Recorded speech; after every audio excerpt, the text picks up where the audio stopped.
So in section 3, we are going to talk about logarithms. So in section 2, we introduced some exponential functions. And what we did is we plugged in a measurement of time and we solved for a future value. Now we're going to do the opposite. Given a future value, we are going to work to solve for the unit of time.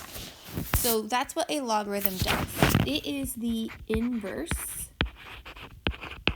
of an exponential equation. So what it's used for is to solve for your exponent in an exponential equation. And so what we're going to do is use it to solve for time. So there are 3 forms of logarithms that we're going to focus on. The first one is a base 10. So that's your general logarithm. So anytime you see the log button on a calculator, it is a base 10. So we just write it as log of whatever we have. Now, not all of the problems or many of the problems that we're going to do not have a base of 10. So we're going to deal a lot with logarithms with base n. So that is any other base than 10. It does have to be positive, but it can be any other base. And then lastly, there's something with base e. It's known as the natural log. So you can write it with log base e, but it has its own function called the natural log of x, which is just ln, and it automatically has a base e. That one is very, very specific. It's for our continuously compounded interest equations, but the other 2 we can use for all of the other types of exponential equations we talked about. So along with using logarithms, there are a few rules with logarithms that we are going to be seeing. And they are the addition rule, the subtraction rule, and then our exponent rule. So the addition rule says that if you're adding multiple logarithms with the same base, it's very important here that they do have the same base, you can combine them into one logarithm by multiplying. And we'll take a look at examples here in a little bit so you can see what that looks like. There's also the subtraction rule that says if you are subtracting multiple logarithms with the same base, so again, have to have the same base, you can combine them into one logarithm by dividing. And there are a couple specific things that we do with division, inside the parentheses that I'll talk about when we get to our examples. All right, the last one is the exponent rule, which says that if a logarithm has an exponent, you can bring it in front. So instead of having an exponent inside the logarithm, you can bring it down in front of the logarithm and no longer have an exponent.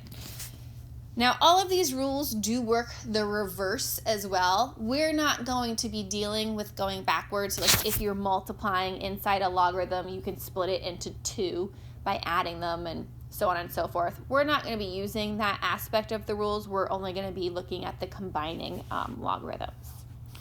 So for our first example, we have log base 2 of 4 plus log base 2 of 7. So those logarithms do have the same base, which means when I combine them, it's still log base 2, but then I do 4 times 7, which is 28. And that's my final answer. For our second example, we have log base 5 of 36 minus log base 5 of 12. So we have our same base of 5. When I combine this into division, the first logarithm has to go in the numerator of my fraction. So it has to be 36 over 12.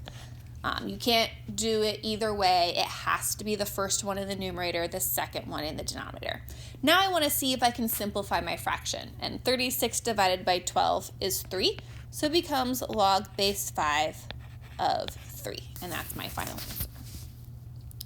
For the exponent rule, we have log base 3 of 5 to the 4th. So what that tells me is that exponent of 4, I can bring down in front of my logarithm. So it becomes 4 log base 3 of 5. And that's all that one means. All right, the last example we're going to look at is actually combining my addition and my subtraction rule. So I have log base 4 of 7 plus log base 4 of 3 minus log base 4 of 5. So when you have multiple operations going on, you work your way left to right in combining them. So the first ones I'm going to combine are the log base 4 of 7 plus the log base 4 of 3. So I'm going to use my addition rule. And it becomes log base 4 of 21. And then I still have my minus log base 4 of 5. I'm now going to combine those two logarithms using my subtraction rule. And it becomes log base 4 of 21 over 5, which does not simplify, so that's going to be the final answer. So now we're going to actually talk about how do we use logarithms to solve exponential equations. And before we do that, we have to know how we switch between the forms. So we have to know how to go between exponential and logarithmic form.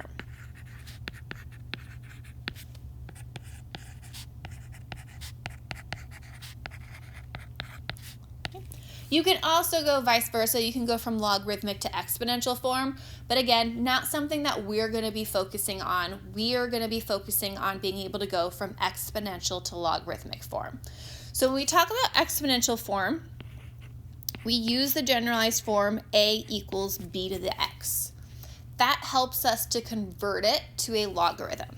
So when we convert it to logarithmic form, the base of our logarithm is whatever the base of your exponential equation is. So it's log base b of whatever you're equal to, which is a, equals your exponent x. Because a logarithm, when you evaluate it, it solves for an exponent, you want the logarithm to be equal to whatever your exponent is, so that you know that you're solving for that exponent. So in our first set of examples, all we're going to do is that first step, is we're going to convert our exponential equation to logarithmic form. Then we'll discuss how do I now finish solving for x once it's in logarithmic form. So for our first example, we have 49 equals 7 times 10 to the x. So the first step in going from exponential form to logarithmic form is to make sure whatever number has your exponent is isolated, which means it's the only thing on that side of the equation. So on my first example, that means I have to get rid of that 7.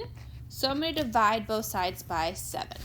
So 49 divided by 7 gives me 7 equals 10 to the x. Now I can go ahead, it's in that a equals b to the x form, I can convert it to a logarithm. So in this case, my logarithm would have a base of 10, which means I don't have to write it. Then the 7 goes inside the logarithm, then I'm equal to my exponent x. So I just get log 7 equals x. For our second example, we have 64 equals 16 times 3 to the 2x. So my first step is going to be to divide both sides by 16. 64 divided by 16 is 4, so we get 4 equals 3 to the 2x. Now in this case, when I convert it to logarithmic form, my base is going to be 3, because that's the base of my exponential equation. Of 4, so the 4 goes inside, equals my exponent, which is 2x. For our third example, we have 148 equals 4 times 5 to the x over 9. So we're divide both sides by 4. And 148 divided by 4 is 37 equals 5 to the x over 9. So when I convert it to logarithmic form, I'm going to have a base of 5 of the 37 equals x over 9. For our last example, we have 693 equals 9e to the 12x. So we're going to divide both sides by 9. 9. We'll get 77 equals e to the 12x. Now when your base is e, we specifically use our natural log. So we'll have natural log of 77, because it already has a base of e, equals our exponent 12x. So now that we have all of these examples in logarithmic form, The next question is, how do we now evaluate these in a calculator? Our first and fourth examples are actually pretty easy to evaluate in a calculator because there are log and natural log buttons. But what do we do about examples like the second and third one where the base is not 10? How do we evaluate that in the calculator? And we use something called a change of base formula. So it's used to evaluate a logarithm with a base of b, as long as that base is some number other than 10. So the formula says if you have your logarithm with your base b and you're evaluating it for some number a, the change of base formula says that's the same thing as doing log of a divided by log of b. So we've converted that logarithm to 2 base 10 logarithms that we can then divide and evaluate using our calculator, which is going to be our next step. So we're going to take those 4 examples we just did, and now we're going to talk about how to evaluate them with the logarithm. So our first example, we ended with log 7 equals x. And that one's very straightforward. There is a log button on every calculator. You just do log 7, you close your parentheses, and we're going to round to 2 decimal places. So we get x is 0.85. That one's very straightforward. Our second example, we had log base 3 of 4 equals 2x. So this one isn't as straightforward. I can't just do log base 3 of 4 in my calculator. I have to use my change of base formula. So what I'm actually going to be doing is log 4 divided by log 3 in the calculator. And you do want to make sure that after you type in the 4, you close your parentheses in your calculator. So when I do log 4 divided by log 3, I end up with 1.262. And then that equals my 2x. So my last step here is, unlike my last example where it was equal to x, I need to get rid of that 2 by dividing both sides by 2. And my final answer is going to be x equals 0.63. Our third example, we ended up with log base 5 of 37 equals x over 9. So in order to evaluate that logarithm, I'm using my change of base formula. So I'm going to do log 37 divided by log 5.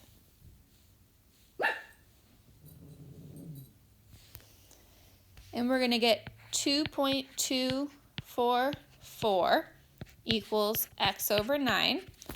So in order to finish solving for x, we're going to multiply both sides by 9. And we're going to get x equals 20.19.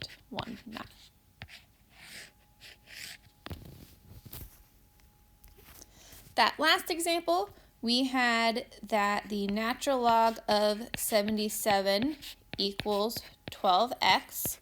So again, I don't have to use my change of base formula here. There is a natural log button, ln, so you do natural log of 77. You hit enter. We're going to get 4.344 equals 12x. Then we're going to divide both sides by 12. And we get that x equals 0.36.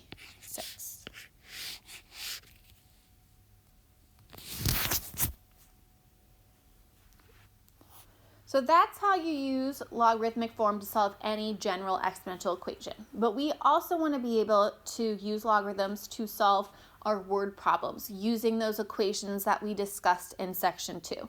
So the last examples we're going to look at is I've taken every example that we did in section 2 and I did add another example. And instead of plugging in a measurement of time, I've given you a future value and we're going to see how you solve for time used in that example. So the first example we had was that the population of a certain animal species decreases at a rate of 3.5% per year. You've counted 80 of the animals in the habitat you're studying. We're going to write our function that models this situation, and then we're going to figure out how long it will take for the animal population to reach 15. So the equation we had from section 2 was y equals 80 parentheses 1 minus 0.035 to the x, because we have a general exponential decay equation here. So instead of plugging in a value for x like we did in section 2, I'm now going to plug in a value for y. I'm going to plug in that 15 for y. So we're going to get 15 equals 80 times, and then I'm going to go ahead and do the 1 minus 0.035.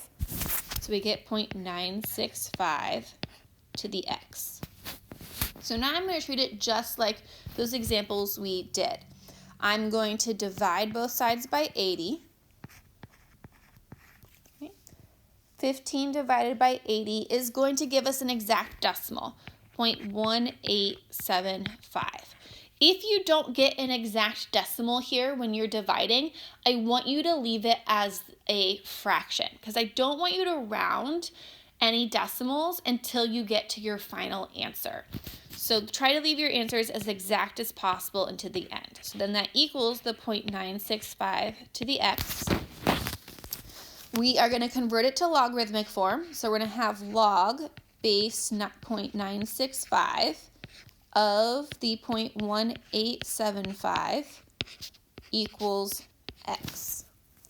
Now to evaluate my logarithm, I'm going to do my change of base formula. So I'm going to do log 0.1875 divided by log 0.965.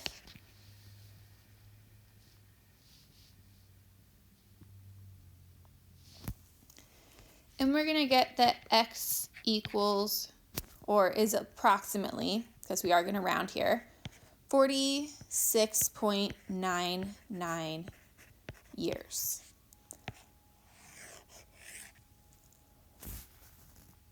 Which is pretty much 47, but I want you to give me 2 decimal places as much as possible here for the final answer.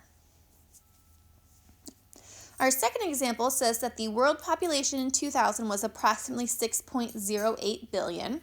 The annual rate of increase was about 1.26%. So we're going to write the function that models this situation if the growth rate remains constant, and then we're going to figure out in what year the world population will reach 10 billion. So this is a general percent growth equation. So we have y equals 6.08. And then in parentheses, 1 plus 0.0126, then our exponent x. Okay.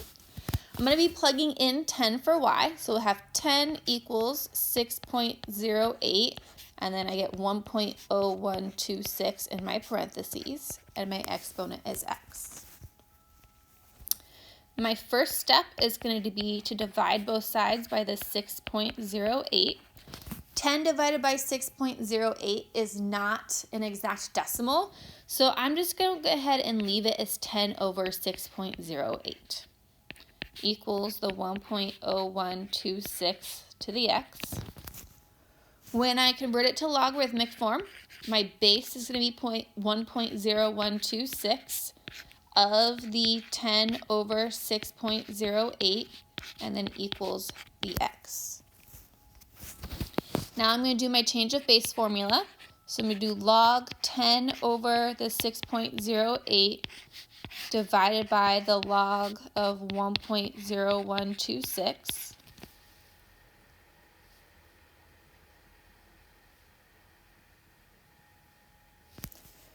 And we're going to get that x is about 40. Now in this case, I did round to a whole number, and the reason being that the question asks us for the specific year that the world population reaches 10 billion. So my answer is not going to be 40 here, because it's going to be 40 years after my initial amount, and my initial amount is from 2020. So 40 years after 2020 is going to give us the year 2040. So if you have a question like this where it asks you for a specific year, when you solve for x, you'll round to a whole number, and then you'll add it to whatever year your initial value is from.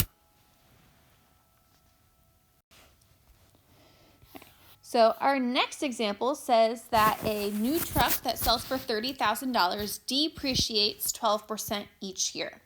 So write our function that models the the value of the truck, and then we want to figure out how many years it will take the truck to reach a value of 18,000. So depreciates means decay, so we'll have y equals 30,000 times 1 minus 0.12 to the x. We're going to plug in 18,000 for y, so we get 18,000 equals 30,000 times 0.88 to the x. We're going to divide both sides by 30,000.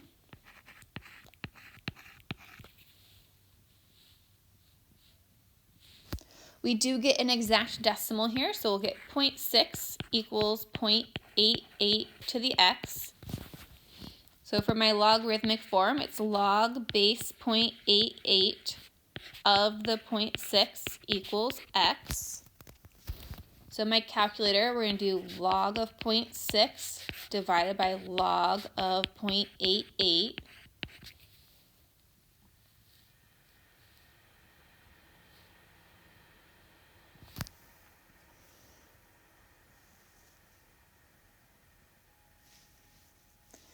And we're going to get that x is approximately 3.996 years. The only reason I went 3 decimal places here is because my third decimal was a 6. So if I wanted to round 2 decimal places here, I would have rounded to 4. If that happens on an assignment or anything, I will accept the whole number of 4 as the final answer.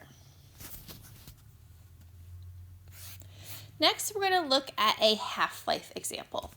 So we have that arsenic 74 is used to locate brain tumors. It has a half-life of 17.5 days. So we'll write our equation, and then we want to find the amount of time it takes a 90 milligram sample to reach 15 milligrams.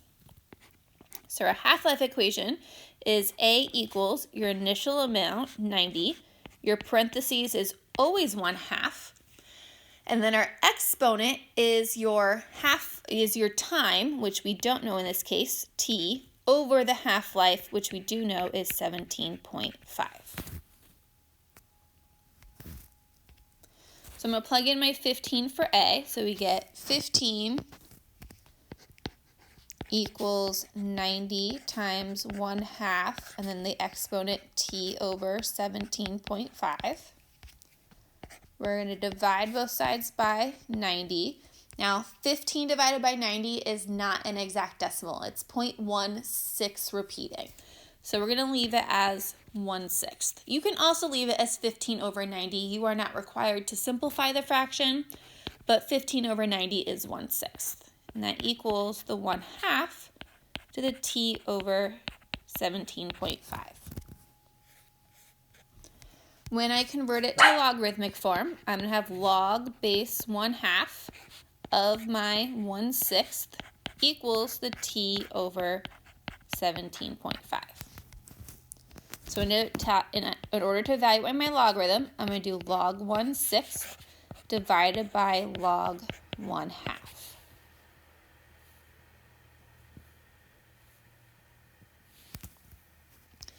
And we're going to get 2.585 equals the t over 17.5. And my last step is going to be to multiply both sides by 17.5.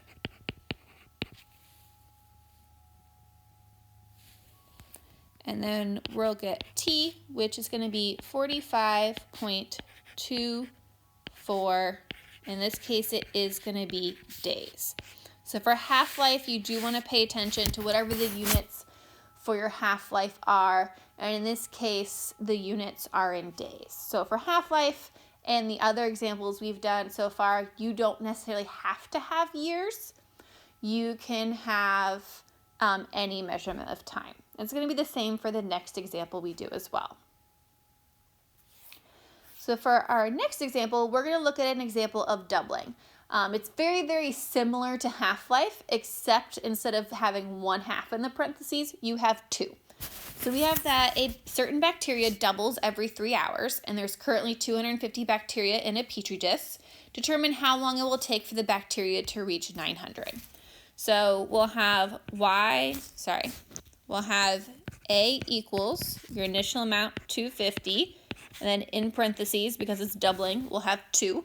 And our exponent is still time over how much it doubles, which in this case is 3. Now I'm going to go ahead and plug in my 900. So we'll have 900 equals 250 times 2 to the t over 3.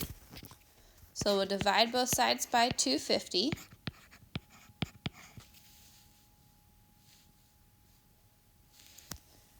So we'll get 3.6 equals 2 to the t over 3. We'll convert it to logarithm, so we'll have log base 2 of 3.6 equals the t over 3. Using our change of base formula, we'll do log 3.6 over log 2.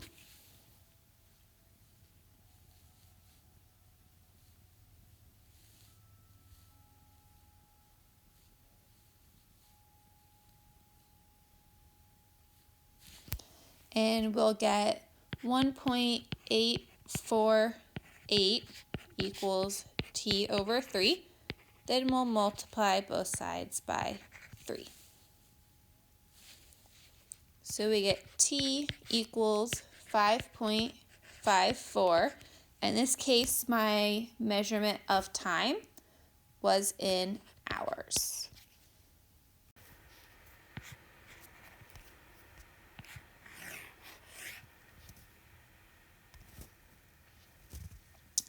So the last examples we're going to do are going to take a look at our compound interest and our continuously compounded interest. So for our next example, we have that you deposit $500 into an account yielding 1.5% interest compounded quarterly. So we'll write our equation, and then we'll solve for how long it will take the account to reach $2,500. So we'll have A equals our initial amount, 500, then in parentheses, 1 plus R over N, so 0.015 over, and then if interest is compounded quarterly, that would be a 4. And then the exponent is NT, so that's going to be 4T. Now we'll plug in our 2,500. So we'll have 2,500 equals 500. I'm going to go ahead and see what 1 plus 0.015 over 4 is. So it is exactly 1.00375. Now, in some cases, that decimal that you're going to get when you do the 1 plus r over n is not going to be exact. So I will allow you to round here as long as you give me at least 4 decimal places. So I have a very, very specific amount of rounding that I will allow here. You can always give me the exact decimal. That is always an option. Or you can leave it as the 1 plus part in your calculator. But it does make it a little bit easier if you use the decimal instead. So as long as I have at least 4 decimal places, I will accept your answer. All right, so our first step, we're going to divide by 500. So we get 5 equals 1.00375 to the 4t. When we convert it to a logarithm, our log is going to have base 1.00375 of the 5 equals 4t. So for our change of base formula, we're going to do log 5 divided by log 1.00375.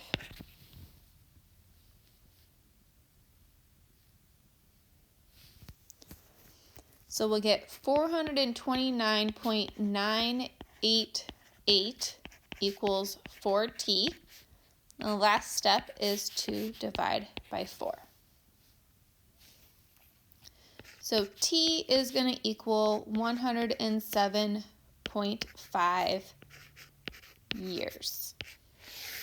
So this one I only have 1 decimal because it's 107.497. So even if I wanted to round 2 decimal places, it ends up rounding to 50. Now remember, compound interest and continuously compounded interest, time is always in years. So you'll always have years as your measurement of time when you're solving.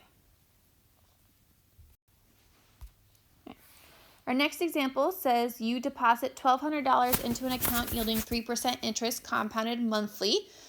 We'll write our equation and then we'll determine how long it takes the account to reach $1,800.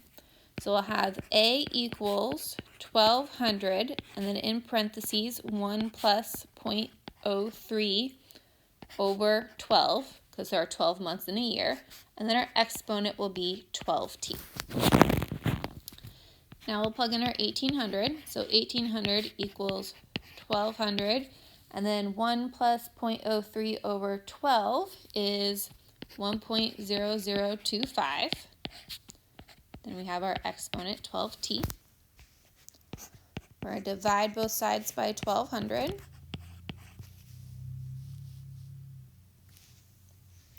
So we get 1.5 equals 1.0025 to the 12t. Converting this to a logarithm, our base is going to be 1.0025 of the 1.5 equals 12t.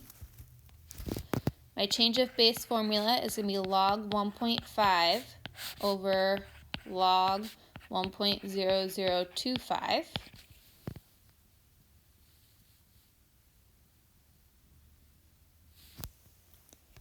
So we get 162.389 equals 12t. Divide both sides by 12. And t ends up being 13.53 years.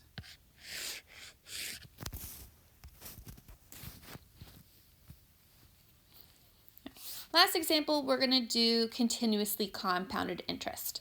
So we are still depositing $1,200 at 3%, but now it's continuously compounded interest. So we still want to figure out how long it's going to take to reach $1,800. So we're going to have A equals 1,200, but because it's continuously, it's going to be E and then to our t, so 0.03t. So we plug in our 1,800 equals the 1,200 e to the 0.03t. Still going to divide by 1,200. So we end up with 1.5 equals e to the 0.03t. It's actually a little bit easier to solve for time for continuously compounded interest because I'm going to use the natural log. So I do the natural log of 1.5 equals 0.03t. So now I just do the natural log of 1.5, which is going to be 0.405, and that equals the 0.03t. We'll divide by 0.03.